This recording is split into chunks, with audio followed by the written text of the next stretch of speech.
Со 1,5 час за доцнување рускиот председател Владимир Путин заедно со неговата голема делегација, како владина, така и бизнис делегација, пристигна овде во Атина на официјални средби со грчкиот државен врв.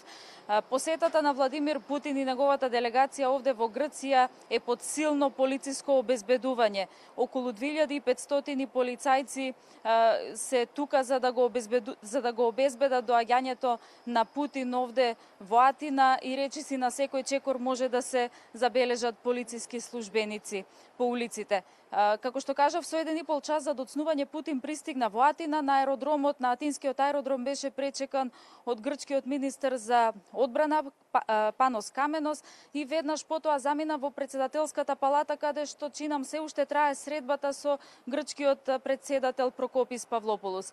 На агендата на Путин денеска исто така е и средба со грчкиот премиер Алексис Ципрас, со кого е планиран и работен ручек, како и за двете делегации, грчката и руската делегација, а веднаш потоа двете делегации треба да подпишаат и неколку договори за соработка во повеќе области, но воглавно во областа на економијата, како енергетиката, туризмот, исто така и во областа на културата, со оглед на тоа што со Путин заедно овде во Атина пристигнаа уште 7 негови министри, министрите за енергетика, министерот за култура и многу други, така што веднаш после работниот ручек овие договори ќе бидат подпишани, пошто според агендата Путин треба да посети и музеј овде во Атина и тоа би било неколкучасовната посета на Путин во главниот град.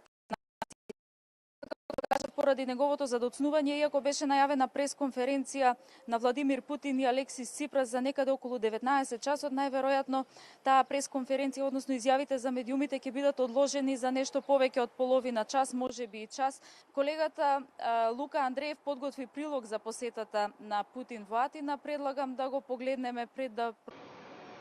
Трговијата, енергијата и транспортот се темите на кои рускиот председател Владимир Путин ќе разговара со грчкиот државен врв. Тој денеска пристигна во дводневна официјална посета на земјата. Путин на атинскиот аеродром е пречекан од грчкиот министер за одбрана Панос Каменос, а потоа ќе има одвоени средби со председателот Прокопис Павлопулос и со премиерот Алексис Ципрас. Се очекува по средбите да бидат подпишани и неколку декларации и договори за енергетика, туризам, технологија и наука. Во вечерните часови рускиот председател ќе го посети Византискиот и христијанскиот музеј, каде што ќе присуствува и Ципрас. Во руската владена делегација која ќе ја посети Атина ќе бидат и министрите за надворешни работи, енергија, транспорт, култура, економски развој, земјоделство, како и портпаролот на владата. Делегацијата ќе ги вклучува извршните директори на гигантите за газ и нафта, Газпром и Роснефт, како и други бизнисмени. Москва пред се е заинтересирана за купување на државниот оператор со железницата Трајносе и удел во Солунското пристаниште, повтори Путин во коментарот за Катимерини објавен пред посетата. Тој исто така истакна дека Русија, која е главен снабдувач со газ на Грција, се уште е многу заинтересирана за заживување на проектот за гасоводот Јужен тек.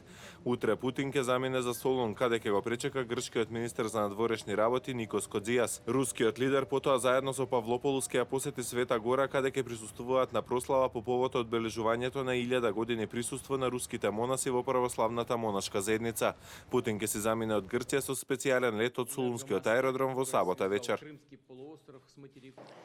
Секако интересот за посетата на Владимир Путин овде во Атина е преголем и дозволено е дури снимање на неговите посети само на националните руска и грчка телевизија, а за медиумите за другите медиуми, особено медиумите од странство, не е дозволено снимање внатре на посетите поради преголемиот интерес, како што ни соопштија овде од организаторите.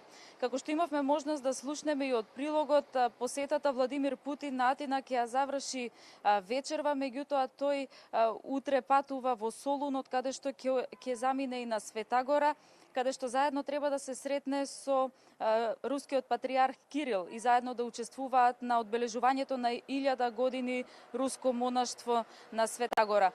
Медиумите овде во Атина, дури и оваа посета на Атос од страна на рускиот председател ја коментираат дека има некоја позадина, односно дека Русија, Москва притиска да се зголеми руското монаштво, односно присуството на руските монаси на Света Гора, кои што сега бројат околу 60 монаси некаде од прилика. Како што кажав, екипата на телевизија Нова останува овде во Атина. ќе чекаме да ги слушнеме изјавите на Алексис Ципрас и Владимир Путин. За сите други детали ќе ве информираме во наредните информативни изданија.